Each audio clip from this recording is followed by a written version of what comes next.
Open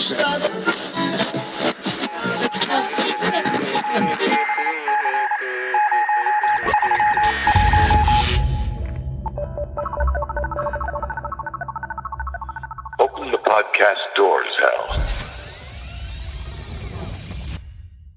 It's Kubrick's Universe, the Stanley Kubrick Podcast.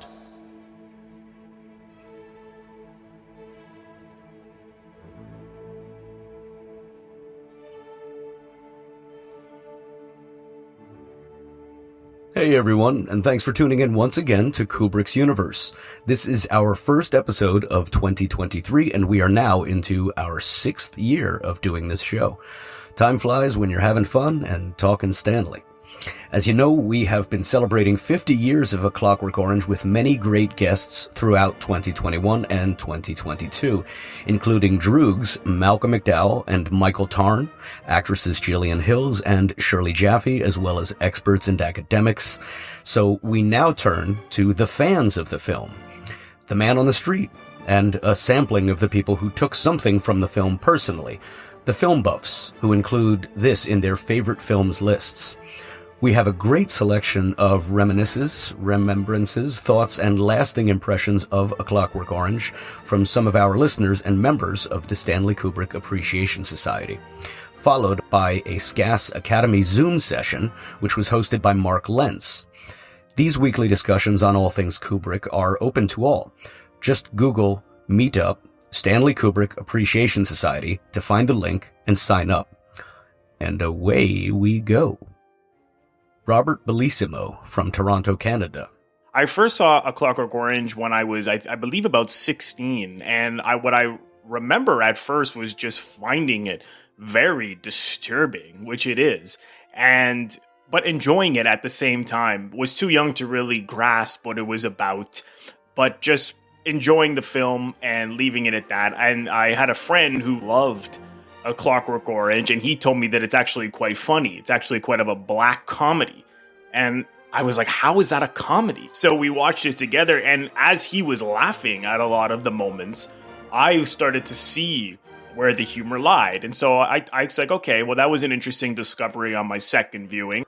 But I don't think I ever really grasped what the story was about. And I've seen it a decent amount of times, but it's been a long time since I've seen it. Certainly well over 10 years. And last year being the 50th anniversary of A Clockwork Orange, I felt it was time to revisit the film and see what I think now. And I had a really interesting experience because I was trying to figure out, what is this about? And I can see certain things, and other things I had to really kind of ponder on. But I think the film is really about some of the darkest sides of human nature, and its exploration of the entertainment of sex and violence, and how we're titillated by violence, and really have also our morals sometimes are really in question over the decisions we make. Everything is sort of really stylized and really over the top, and the violence is very over the top. So it's certainly so satirical in the way he's depicting Alex as he's this guy who goes out and rapes women and hurts people and gets off on this violence. And even the early rape we see in the film, it's on a stage, you know. And so what does that have to say? We're all sort of complicit in being voyeuristic, in witnessing these atrocities that are on the screen. And also, it's from Alex's point of view. So as he's, the film is very much has the feeling of disturbing scenes, but then also the scenes are told with a great deal of fun and in an over the top way. And it's sort of like, okay, how am I supposed to feel? He's not necessarily directly telling you how to feel, because I think it plays in a couple of different ways. It's both very disturbing, and also you can't help but laugh at some of those scenes. And I think he's holding the mirror up to say, why do we find these things funny? Why are we titillated by sex and violence so much? And that is now so relevant more than ever. I mean, you go through social media. I mean, some of the images I see on apps like TikTok as you just scroll through, and like violent images and short videos, and I'm thinking, what is this? Like, why are people flipping through this? And this was made to be out of some kind of entertainment. Look at the media. You know, you look on all of these headlines. It's all conflict, and it's made to be entertainment. Politics is a huge example. You look at you videos and stuff, or taglines. It's, you know, socialist destroys conservative, because conservative destroys socialism. So everything is a point of theatrics. Politics is so, you know, the age of Trump. Everything is made into reality TV. This is another thing that is really interesting in the film, is this question of why are we not capable of loving one another more? Why are we not capable of listening to each other, reaching out to one another?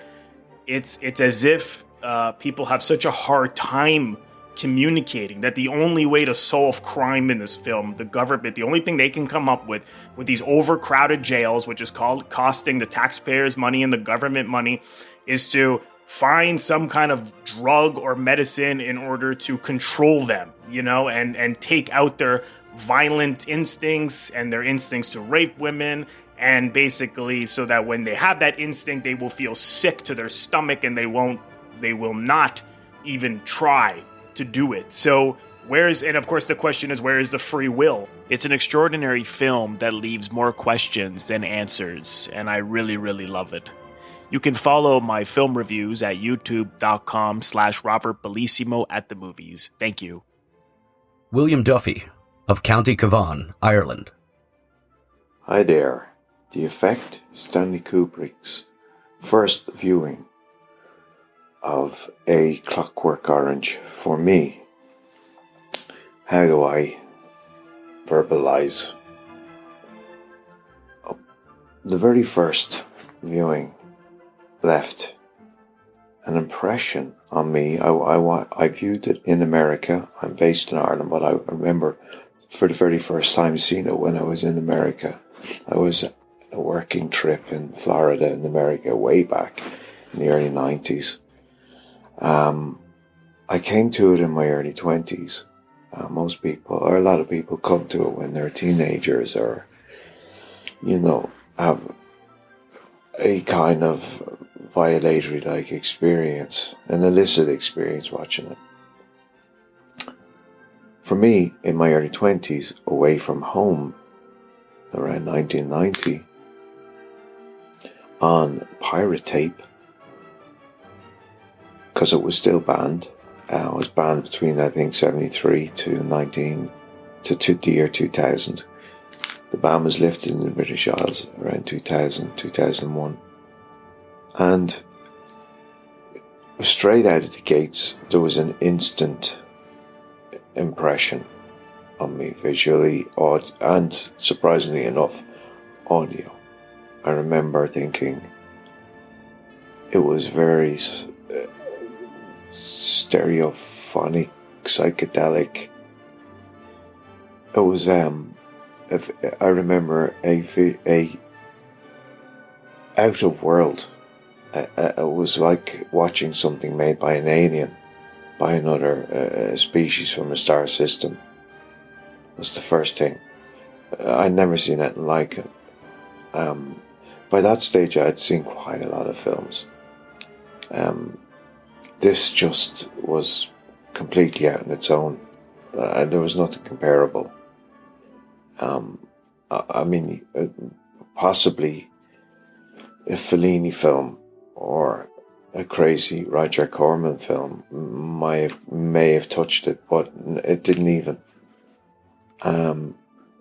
Then after that, I remember the way the film dealt with erotica, I thought, and violence, and the two together, running in parallel, completely blew my mind and left a stirring impression on me, to be honest, because I had never seen anything like that before, and it was the handling of it. It was so steady on the switch / camera. The material, you could tell that the director is right or the director is auteur. For whatever reason, which got communicated, had a complete understanding of the material he was dealing with. You could tell that the director had all bases covered and all angles covered. And I remember thinking how mind-blown that was.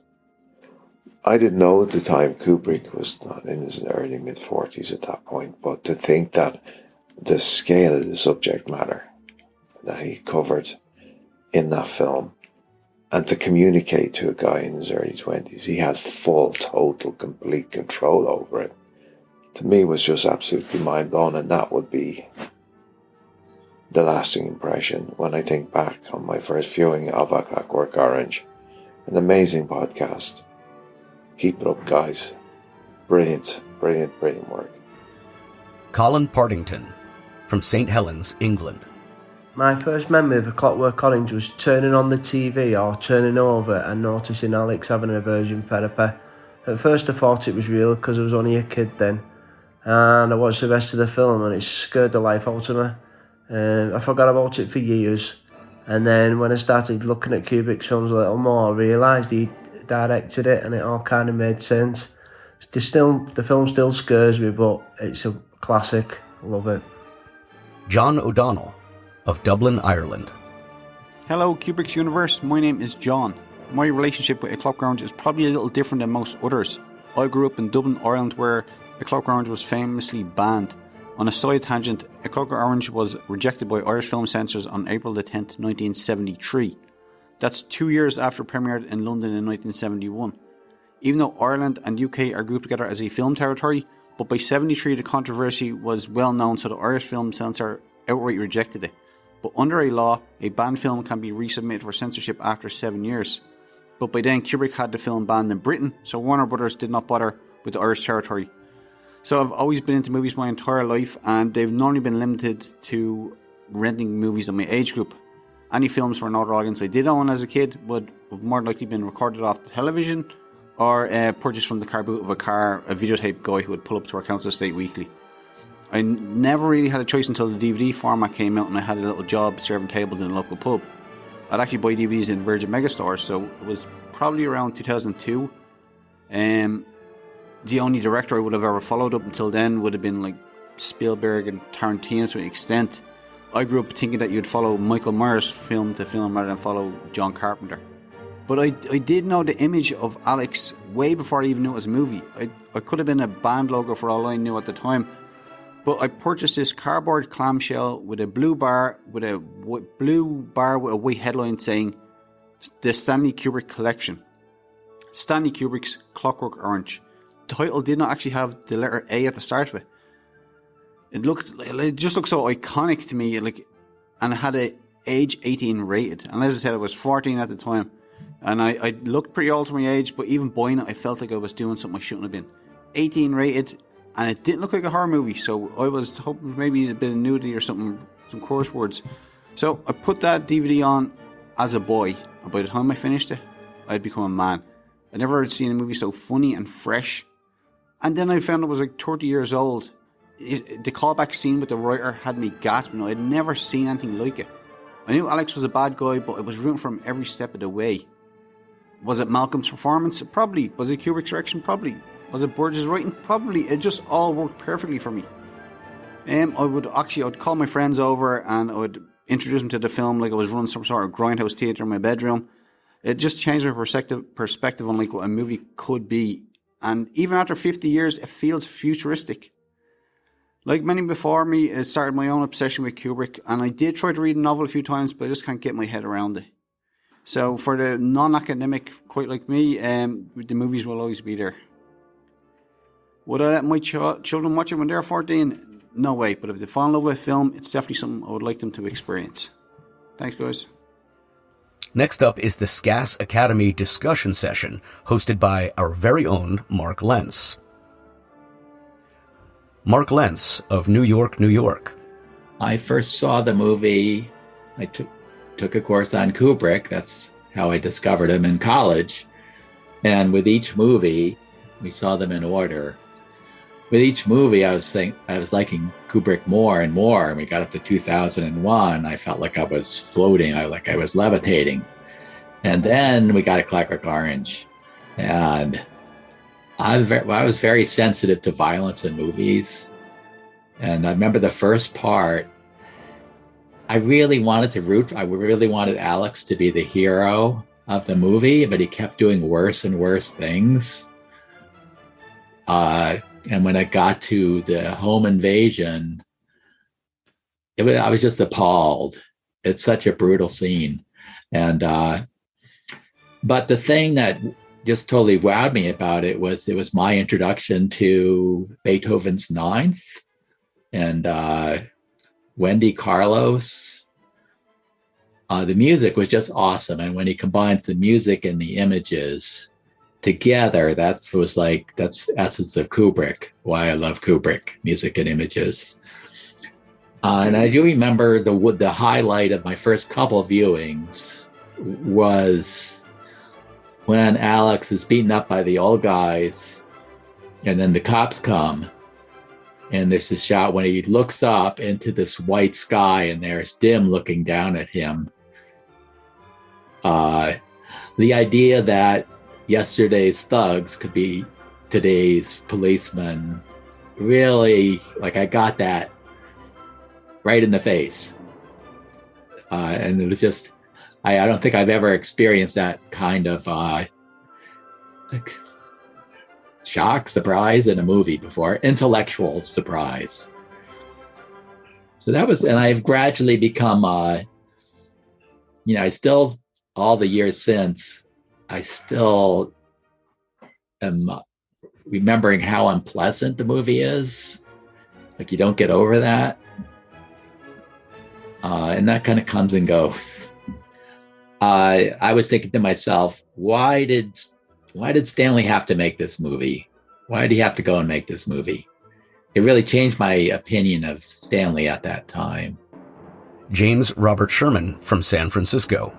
Okay, just to set up, first time I saw A Clockwork Orange was in the summer of 1980, okay? Before that, it had been banned in the United States, or at least very, very hard to see, right? I mean, my understanding was it was banned in England, okay? I mean, you couldn't really see it. And you could see it in some European countries. So it was sort of like this contraband, right? It was like, that was the added sort of flavor to that, okay?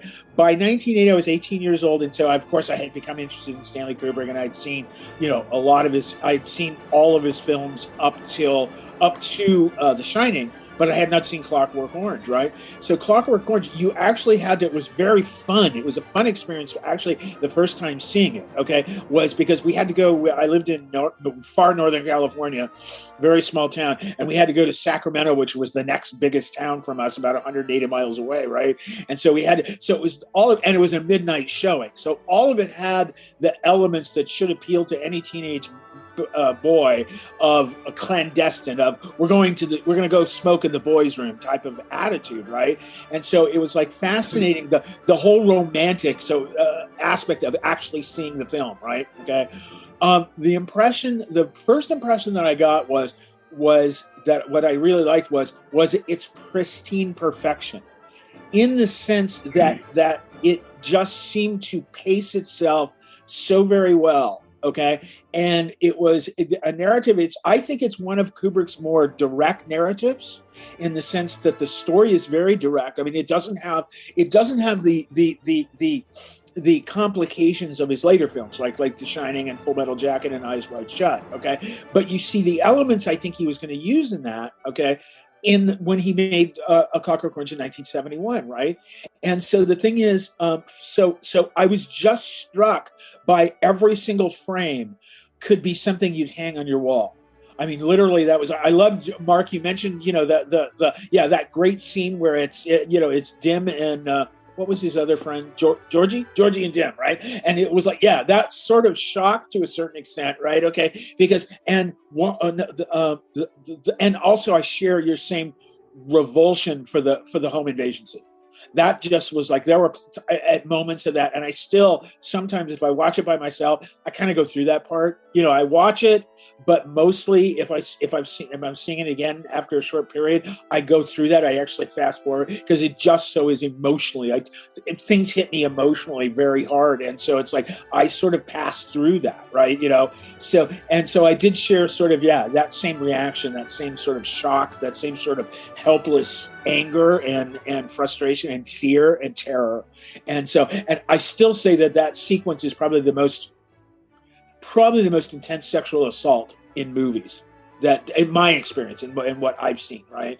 And so the thing, which isn't one of my favorite, that's like the worst horrific, to me, a sexual assault is the worst horrific aspect of that you can see in a film, right? So but for me, and what it also was fascinating for me was, since I had a chance to see it 9 years after it had been released, I was really, and I still take this as that a lot of the predictions had come true in the sense of the violence of those groups. I mean, look at what happened in the late 80s in England. Okay, and not as much in America, but certainly in England with the punk groups, and and that goes back to a tradition of the mods and rockers back in the 60s and stuff like that. But I think that it's interesting that Kubrick foresaw that type of society easily happening, and I think it did. Okay, and I think that there's an element of that, and so the thing is sort of the feeling, or at least the feeling of lawlessness in our society and stuff like that, and almost this, this inability to really address it. Okay, so for me though, but the first impression of A Clockwork Orange, just to reiterate, is just the perfection of the production. It just seemed to me like even more than Barry Lyndon, even though Barry Lyndon is a beautiful, beautiful film. For me, it was just this perfect, well-paced, nothing wasted, nothing left to chance. And so it's like, I think it's one of his best films, but that's saying some, that's pretty much for all of his films. But it was an interesting experience. And like I said, just the clandestine, smoking a joint for the first time effect. It's like, we're going to go and we're being rebellious and we're traveling to go see this contraband film that is so controversial. That was fun. Ian Roscoe from London, England. Yeah, I saw it in 1978. I was 19. And as James has just rightly pointed out, it was not available to see in the UK. I happened to be on an interrail tour of Europe with a friend of mine, and we ended up in Paris, and it was on there. And so we went to see it, partly because, as James hinted as well, it was seeing something that was forbidden. And we arrived a few minutes late. And consequently, when the film finished, at the time it was, I don't know if it was the same in the cinemas in the States, but quite often in Europe, if a film finished and it hadn't filled up for the next performance, you could just stay in. So my overwhelming recollection of A Clockwork Orange is that we decided to stay in and watch the first few minutes that we'd missed, and then actually stayed and watched the whole thing the second time as well. So it was one of the first films that I sat through twice, effectively, because we literally had only missed, I can't remember precisely how much, but it was only a few minutes before we were saying, should we stay or should we go, type of thing, and we decided to stay. I can't say that I had the same sort of views of perfection, as it were. I think I was looking at it at the time as partly as sort of seeing something that was a bit forbidden, but also because it was reflecting a sort of violence in an extreme way, well, not necessarily extreme in some cases, of things that had been going on in Britain, and were what we call bother boys and skinheads and the like earlier on in the 70s.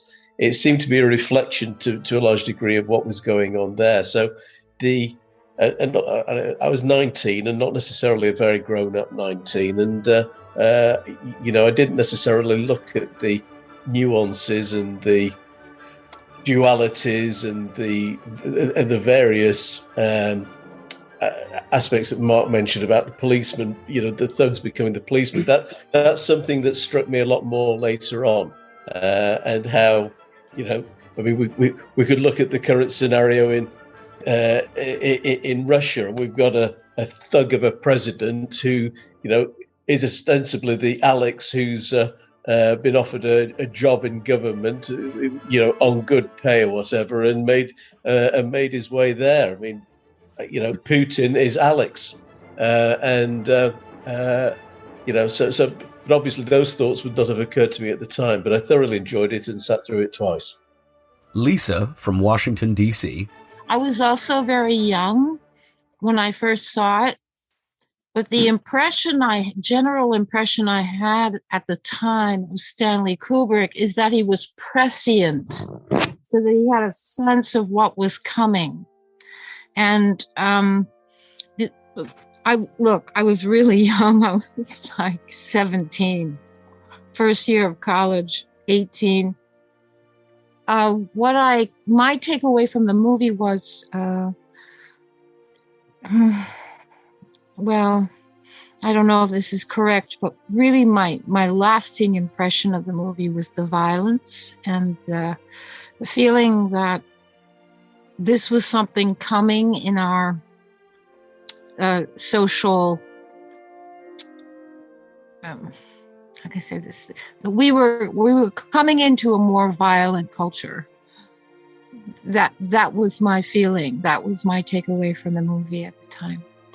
I cannot tell you anything about the nuances. I was really young. I didn't know what to look for. But anyway, that was my takeaway. John from Los Angeles. I saw the movie for the first time when I was about 16. So that was in the 90s. Pulp Fiction had just come out. I had seen that. And then at the time I had already seen Dr. Strangelove, 2001, Passive Glory. I was taking these cassettes and watching them with a friend at school. Like after school, we'd watch them. They had A Clockwork Orange, so I wasn't part of any kind of band or anything in the U.S. So I grabbed that one and we watched that one. And I think the rapes, there are like three things that I can remember, because I was reading at the time also The Confessions of St. Augustine. And if you know anything about that book, I think it's like the second book, he's like contemplating a lot on his sinful youth, right? Because he was kind of an Alex growing up when he was young. But the three things I remember are the rape scene, obviously. I mean, I'd just come off of Pulp Fiction, and I found that more brutal than anything in Pulp Fiction, that rape scene. And the ending hospital scene, again, we were talking about earlier. It's interesting you just made that association with Putin, because I was thinking the same thing. But the ending hospital scene with the minister, I thought that was interesting again, how, with Burgess, he wrote that 21st chapter thinking that people grow up. They eventually grow up. Like Alex will eventually grow up in that 21st chapter. He has this kind of entrance into adulthood. But, I go back to Kubrick and his desire, like in chess, of not just taking that first move, but trying to find out what's the best solution to this problem. I think he found the perfect solution by the fact that, some people don't grow up. Some people remain Alexes. And that's when someone mentioned Putin before, I was thinking, I was thinking of that earlier, actually. Like, how do I put that in terms? But someone like Putin, just likes that horror, likes that ultra violent stuff and thinks it's, war is cool and we're just going to go off and do this. But at the time I was struck by that, though, because when you're 16-year-old, after having seen Dr. Strangelove as well, and seeing like this kind of underdeveloped political system in place with the president, they're acting kind of like kids, this immature theme going through it. I caught onto that. So like the Dr. Strangelove, I had just seen that, and then seeing that again with the minister, just being kind of like a mirror version of Alex. That impressed me. And then again, back to this St. Augustine thing, I guess the best way to put it is the myth of the innocence of youth, because a lot of times with like children, people think, oh, isn't he so cute? There's just kind of just this thing about the innocence and purity of youth. And at the time I was reading St. Augustine Confessions, and there's a scene in Augustine where Augustine is with his droogs, and they're going about. And one night they decide, hey, we're just going to go in and steal a load of pears from this farmer. And I wrote down this quote from it where it says, "Let my heart tell thee what it sought there, that I should be gratuitously evil, having no temptation to ill, but the ill itself." So it was evil for the sake of evil, right? There was no serpent tempting him like in the Garden of Eden. It was it was gratuitous evil for the sake of evil, right? So it's, and I see that with nephews and nieces when they're young too. It's like, oh, he's so cute. But, I see my nephew take like this big balloon hammer and knock his cousin over the head with it. And it's like, okay, you need to apologize. He's like, no, I'm not going to apologize. It's like the joy. You have that whole duality thing going on there, that the same source of Alex's joy for Beethoven and Ode of Joy, that's the same source that gets like joy out of raping and doing bad things. And I think one of Burgess's messages in A Clockwork Orange is that you can't just suppress that. You can't. It's there, and it's something you have to, morality is something that is taught and learned, and in some ways is innate, but at the same time, it comes from that same desire to do joy. Like all the good things that motivate people to do great things are also the same kind of thing that motivates people to do evil things. And yeah, so that's my spiel on that. David Sukhavati from Lincoln, Nebraska. I don't know where to start on this one. I could really go on, but I saw it in Omaha, Nebraska in '72 in the summer with a bunch of exchange students. Some, I think it was a group of about 30, half were from Europe and half was from Nebraska and surrounding areas. And we were getting ready to go overseas, half of us, and it was at a thing called Urban Expo.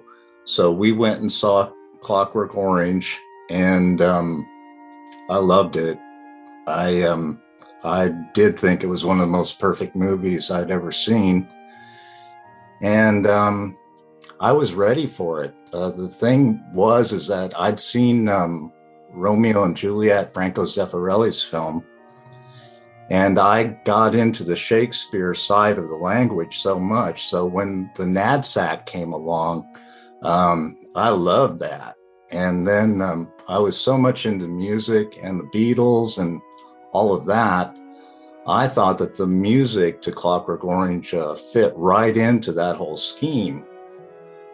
So, and I identified with Alex, which is probably the wrong thing to say, but I really got off onto the adventure of the whole thing. I agree the rape and that whole scene was the worst part. And Alex was trying to redeem himself, I think, to the audience. But the whole concept of law and order and gangs and a youth trying to get away with as much as he could, and that combined with the Beethoven, I thought Beethoven was actually redeemed in that movie because, there was a certain stigma attached to Beethoven because of World War II. And I actually thought that movie redeemed that. And we had been also in music class at high school. We had been listening to Walter Carlos in a chorus class. And we had talked about that. So I was ready for that from Switched on Bach. So I was like 18 when I saw it. And when I got to Europe, then it was, unbeknownst to me, I was right in the place where that music was recorded.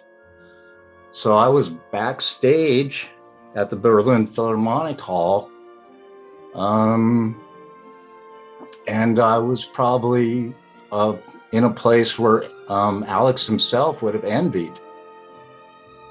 So, and if you see that picture of me at the Philharmonic Hall, I have that Alex glint in my eye. And so it's still one of my favorite movies, and I think it had a lot to say socially. And so I'll just stop there. Michael Gontowski from Allentown, Pennsylvania. Yeah, I was 18 years old when I first saw it, just out of high school, early 90s. I rented on a VHS tape. Remember those, everybody, VHS tapes? from a Blockbuster video. Remember those too? Those are all going too. I remember I had very high expectations for this film because I'd never seen it before. But I had read about it since I was a kid growing up, you know. So I was very, very anxious to see it. And when I saw it, it didn't live up to my expectations, actually, which I was kind of surprised about. The first half, I love the first half of the film. I like the film a lot better now on subsequent viewings. I love it now. I had a hard time warming up to it at the age of 18. I found it to be a very foreign, what Nad said with the Droog language. I had a hard time understanding that. It felt so foreign of a film to me. That world looked so foreign and the language sounded so foreign to me at that age. Like I said, I understand it a lot more now, and I like the film. I love the film now, but I had a very hard time. It came off to be this very cold film at that age, on first viewing. And the other thing I had with the film, I love the first half, the way the film really moves in the first half. It really moves, like the first 45 minutes. And then it changes gears completely. The speed of the film changes into another film almost. You know, it slows down a lot when we get to the reform school. And I had a hard time adjusting to that change. You know, how the film, it's almost like two films in one, kind of like Full Metal Jacket is two films in one. You know, the drill camp sequence is so different from the Nam sequence and vice versa. But you can't have one without the other. Same with the Clockwork. You can't have that second half without the first half, and you can't have the first half without the second half had to slow down, you know, to do justice to the first half and vice versa. But at the time, I remember thinking, wow, this is such a radical shift in tone. The second half of the film, I had a hard time adjusting to it, you know. So those are really, you know, my first impressions. I mean, I love the look of the film. It's great. The music is great. Malcolm McDowell was really brilliant in that film. He was great. Really great.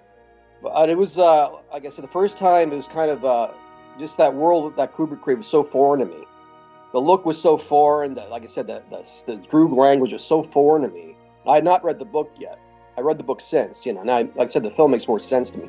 When you're a teenager, that it's a hard, especially the first viewing too. I had a hard time with it, but I love the film. That's my second favorite film next to 2001. It's Clockwork Orange. Mark McKinnon from Catskill, New York. Yes, I saw it on its initial release when it came out, so I guess that was 71 or 72.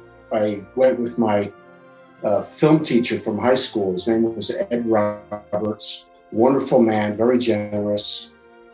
He had a subscription to like a film society or film club. As a teacher of film, or just a teacher, he subscribed to this program where he would get free tickets to premieres at least once a month and sometimes every week. And he and I both lived in New Jersey, so he had the privilege to take one or two guests every time he'd go. So he brought me on that day. We spent the whole day at the movies.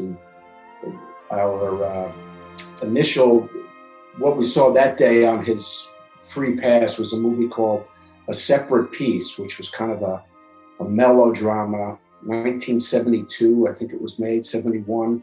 Kind of a little downbeat, not very uplifting, a little not well executed, but interesting.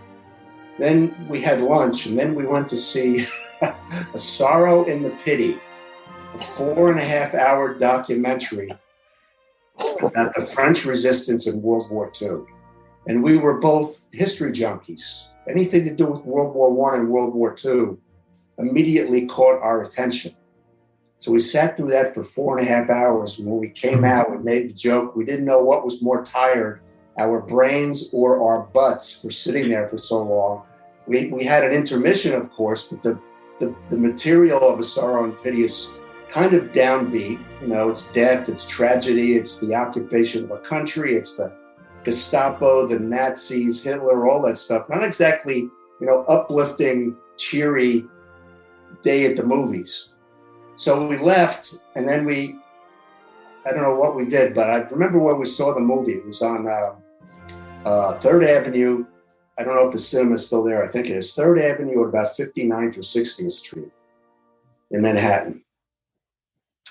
And we got in, and it was the first run. I think it might have been just the first week or two. But before we went, in the days before we went, he told me that this movie might be a little difficult because he'd read about it. It might be a challenge for me. He wanted me to read the book. So I read the book, and I kind of speed read it because I only had a day or two before we went to New York. So I kind of read the book quickly. I didn't completely digest it. But after a separate piece and after A Sorrow and the Pity, we sit down and I'm expecting some, you know, lighthearted entertainment, at least from having read the book not that well. I didn't expect this kind of immersion in a completely alternate universe. And it was only the third Kubrick movie that I'd ever seen on a big screen. The first was Spartacus, and I was only 6 years old, so it didn't count. And I didn't even know what I wasn't paying any attention to the director or anything like that, just the big battle sequences and the spectacle and the history and all that. And then the takeaway from Spartacus is that when the battle sequence at the end started, my mother wanted to take me out because she didn't want me to see the violence. I said, "Why do you want me to leave the theater?" She says, "Because people are going to die here." I said, "Good. This is the best part." Battles, military, wars, great. 6 years old, loved that stuff. But it was only A Clockwork Orange was only the second movie I'd ever seen of Kubrick on a big screen. I'd seen Dr. Strangelove on TV. I'd seen Paths of Glory in a 16 millimeter print in film class. I'd seen Lolita, I think, on TV. But I hadn't seen, other than 2001, I think A Clockwork Orange was the second movie I'd ever seen of Kubrick I'd ever seen on a big screen. And we had great seats. And the instant this shot, I think it's this same shot that comes up on the screen, I leaned forward. I said, this is going to be really good. Because that look on his face, he's got that devilish look, that antisocial look. You can tell right away he's an alpha male. Don't fuck around with me. I am out for mischief. I am out to do nasty things. And it's just the way it is, boys. And sure enough, the movie really paid off. Other people have commented that they were appalled by the violence and everything. I was only 16 years old, so technically the movie was rated X. I shouldn't have even been there, but I had a adult guardian, so I was good to go. But I don't remember being all that shocked. And I had the advance notice of having read the book, so I knew more than just what you get from a movie poster or a trailer or anything like that. But I was prepared for more violence and more shock than the movie on my first viewing actually delivered. I thought it was so brilliantly shot and brilliantly made that he's distinctly making his point without having to be too graphic. The rape scene was bad enough, but I liked the way he entertained us by the action that Alex's Droogs had with Billy Boy's gang in the theater as Billy Boy was raping the woman, and then the set to that they had to the thieving magpie, the way the action was cut to the music and the pane of glass smashing over his head, and it cut to the music, and the chain that Alex or Georgie was using, and it cut to the music. And I was taken as much by the technique of the movie as I was by the content.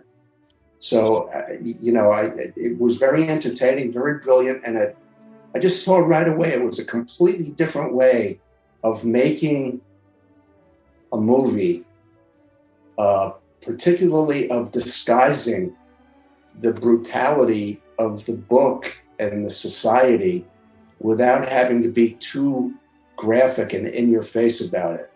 I mean, it was only 1972, so he couldn't be really that graphic and explicit anyway.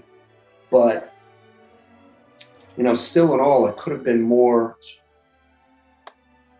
He could have found ways to add more shock value.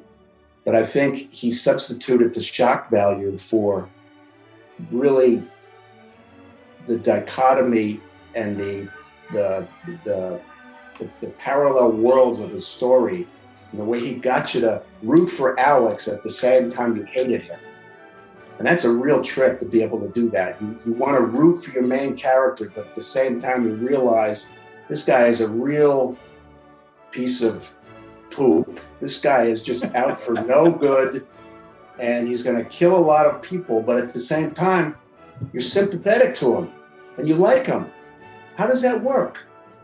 Only somebody like Kubrick could really pull that off. But I remember us being completely exhausted when we left the movie theater, because if A Clockwork Orange kind of doesn't wear you out, I don't know what will. But after that day of A Separate Piece of Sorrow and Pity, and then A Clockwork Orange, oh my goodness. It was, you were exhausted and you hardly even moved. That's my takeaway on A Clockwork Orange. Bob Castle from New Jersey, or as we call it, Jersey. I saw it in 72. I think I was senior in college. And the major impression I had was the loudness of the film, which accentuated an already extremely violent film. And I met a friend of mine told me about a decade or two later that his professor at college had taken the class to see the movie, and he told them, apparently I don't know how he knew this, that apparently Kubrick had made notes and sent it to the theaters or the people who were running the theater to actually turn up the volume in the for the soundtrack, which may or may not be true, but it was the loudest soundtrack, and it did blow your socks off. And I think then I had seen the movie 3 times in the 70s. I saw it twice in 1979 in Italy, once in English with Italian subtitles, and then once in Italian with no subtitles. And it was interesting. The Italian youth definitely liked the violence. They were into the violence. That was one thing I noted about it. After seeing the movie in 72, I bought the soundtrack cassette. And then, of course, that got broken within a couple of years. I bought another one. Then later, I bought the CD. And I also own the Walter Wendy Carlos's vinyl album of her original music for the movie, which has some stuff that's in there, some stuff that's not. And I've read the book about 3 or 4 times, and it's, but at the time I saw it, I was in the axis. I was called the Peck and Paul Kubrick axis.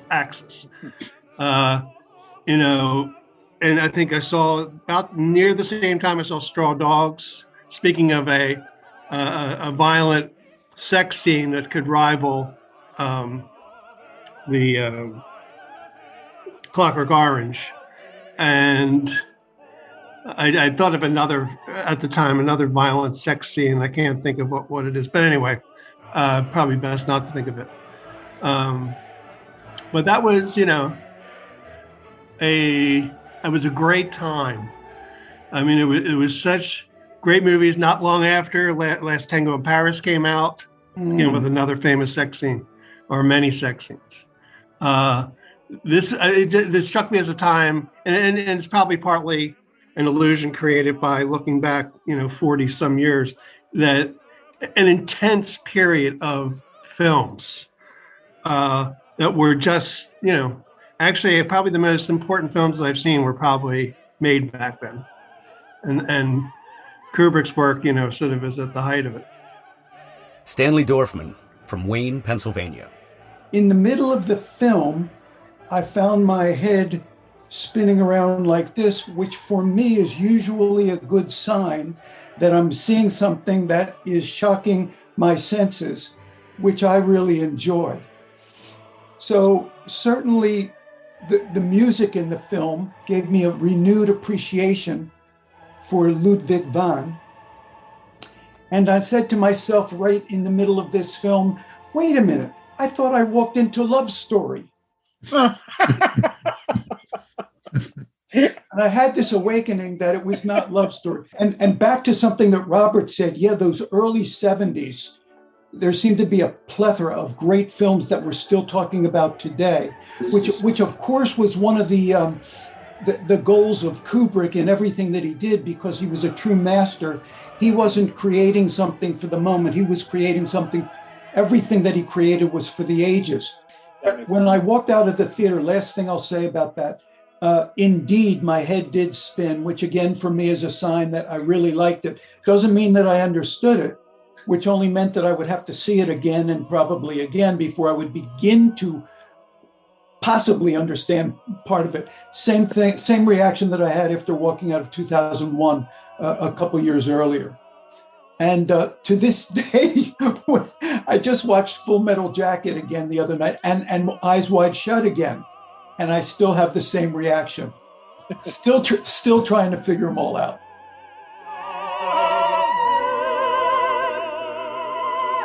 Hey, we'd like to put out a very special thanks to Mark Lentz, who organized some of these recordings through his SKAS Academy Zoom sessions. These weekly discussions on all things Kubrick are open to all. Again, just Google Meetup, Stanley Kubrick Appreciation Society to find the link and sign up.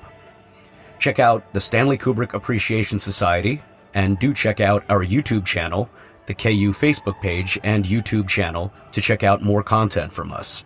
So, this is Jason Furlong thanking you all for listening on behalf of Stephen Rigg, Mark Lentz, and everyone who participated in this chat. We'll have more coming for you very soon, and loads of new content coming throughout 2023. So, stay tuned. Over and out.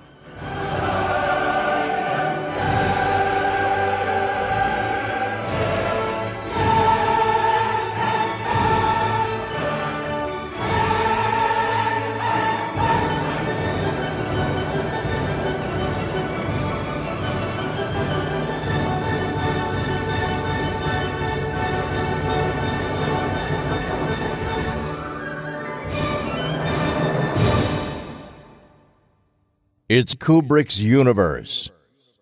We just live in it. We have taken very thorough precautions in this podcast against broadcasting anything which might only be attributed to human error. These guys aren't scientists. They're making it up as they go along. Thank you for listening to the Stanley Kubrick Podcast. Come back soon. It was real nice talking to you. Bye. Over and out. This show comes to you from the Stanley Kubrick Appreciation Society.